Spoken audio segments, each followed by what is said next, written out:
Doutor Mauro Giacomo, muito boa tarde, doutor Mauro. Boa tarde, Carlos. É um prazer falar com o senhor, viu? Tudo bem? Doutor Mauro é o nosso médico especialista aqui em obesidade. Está conosco já há algumas semanas. É hoje, sem dúvida nenhuma, a maior referência, uma das maiores na área da medicina.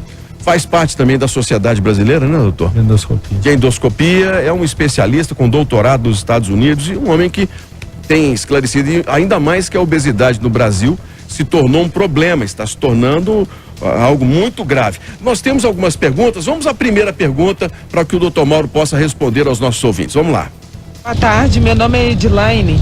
Eu fiz a cirurgia já tem 3 anos, emagreci 48 quilos, nesse percurso engordei de 4 a 5 quilos. Gostaria de saber se isso é normal. Olha, isso é muito comum, Viana. Nós chamamos isso de reganho pós-cirurgia, reganho de peso.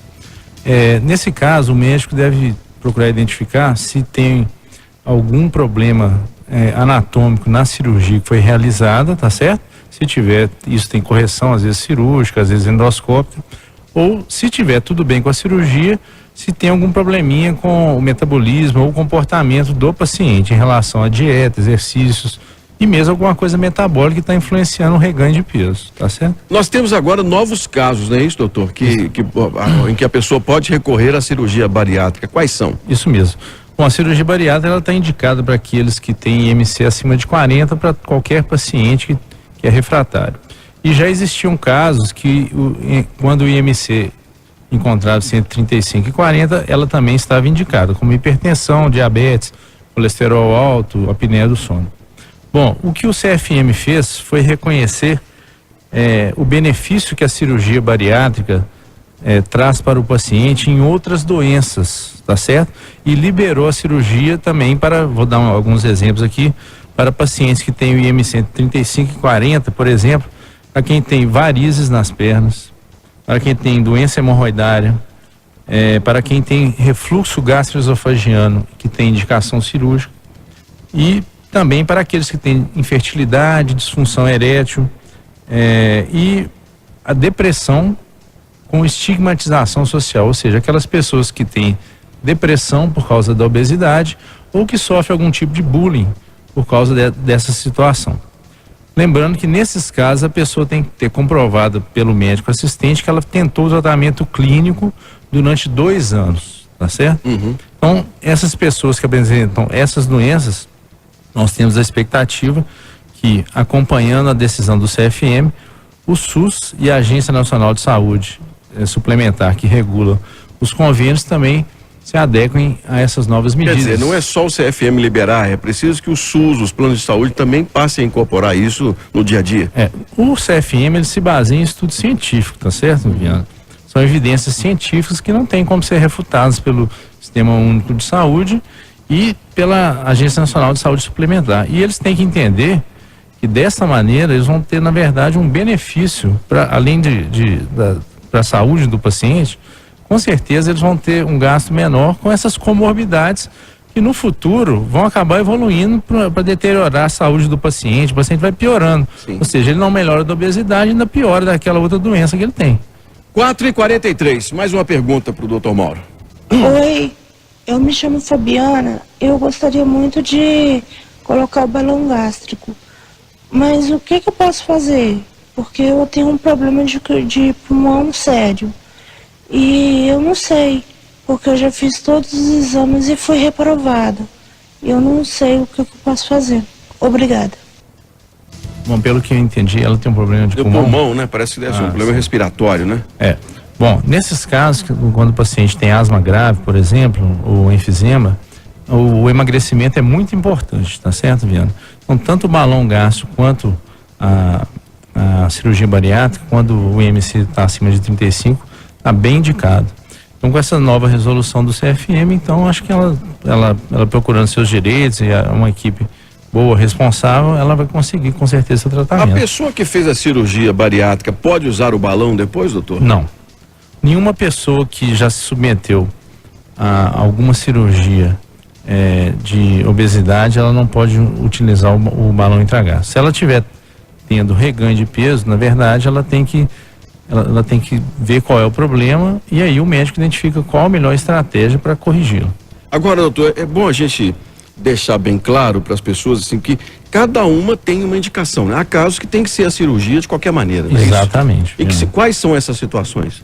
Bom, a princípio, quando o paciente está muito obeso, né, o IMC acima de 40, a primeira indicação seria a cirurgia, tá certo?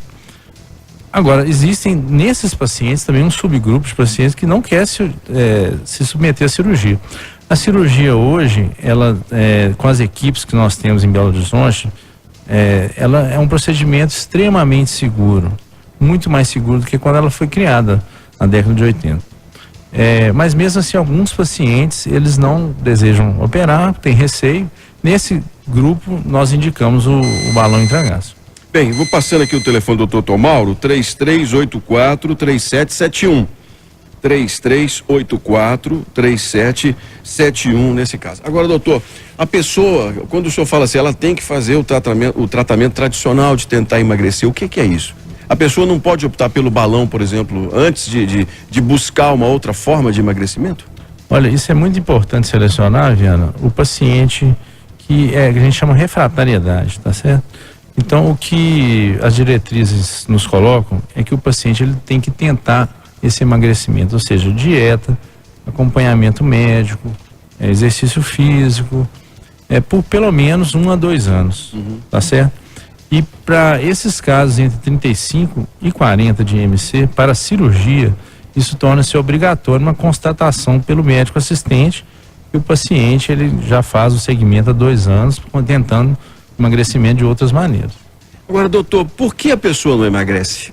Quais as principais causas ou uma principal causa do não emagrecimento? Por exemplo, tem gente que não come muito, tem pessoas que, por exemplo, não têm hábitos e engordam do mesmo jeito. Por que isso? Olha, isso aí tá relacionado muito, primeiro, com hábitos, segundo, com fatores próprios da pessoa, como genética, né? E o próprio metabolismo. Nós temos o que a gente chama de gasto metabólico basal, que é o que nós gastamos para ficar, assim, quietos, né?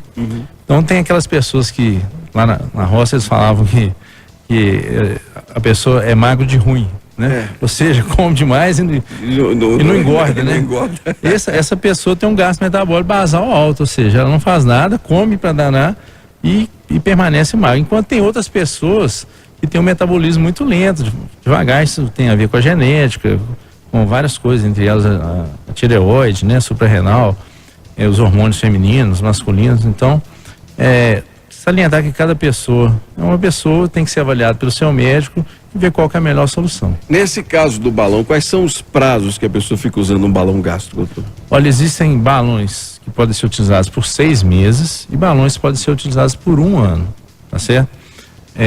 Hoje em dia, para a maioria dos casos, nós temos indicados o balão de 1 ano, de 12 meses, tá? Para raras exceções, a gente tem indicado o de 6 meses. Essa é uma conduta particular minha e a maioria dos médicos endoscopistas hoje tem tomado essa conduta. Agora, doutor, o senhor me trouxe um aqui para ver. É muito simples, não é? Ali que se coloca lá o soro fisiológico, né? Porque é soro fisiológico dentro dele, né? Isso quer dizer, se romper, não há nenhum perigo, nada para a pessoa. Mas ele é bem pesado, a pessoa fica com a sensação de peso no estômago desse jeito. Ela vai ter um período de adaptação que varia entre 3 a 10 dias, que ela vai perceber o balão dentro do estômago, tá certo?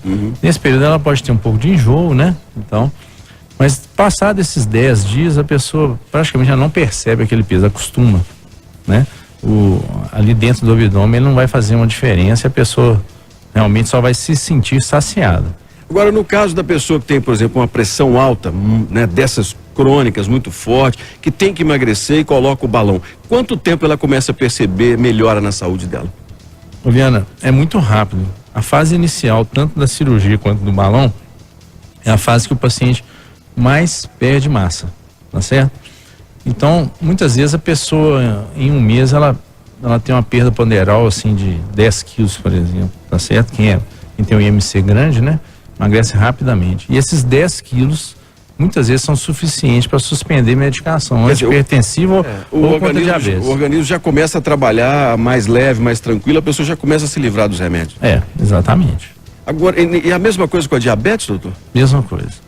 Olha, tem paciente, até porque no início desses procedimentos cirúrgicos ou balão, o paciente, ele tem uma dieta muito restrita, tá certo? Ele sente pouco apetite e tem que alimentar a dieta líquida, pastosa.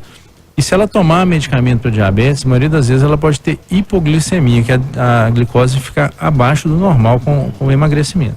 Então é importante, nesses casos, o médico está junto, medir a glicose. O paciente hoje já tem aquela caneta com a fitinha, que mede a glicose frequentemente. Esses casos, os pacientes têm que ter o contato do médico, contato celular, residência e etc. Porque numa intercorrência de ter uma glicemia baixa, algo parecido, o médico vai orientar o que ele vai fazer. São 4h50 agora. Dr. Mauro Giacomi, nosso especialista nessa questão da obesidade móvel, balão gástrico. Você que tem interesse em conhecer, 3384-3771, outras informações, 3384-3771, e tem um site, né, doutor? Isso. Onde o senhor responde perguntas, tem lá várias dúvidas. Qual é, por favor? É maurojacome.com.br e o site da sociedade sobed.org.br. Um grande abraço, até breve, doutor Mauro. Um abraço. O telefone dele, 3384-3771. 4h50, volto já.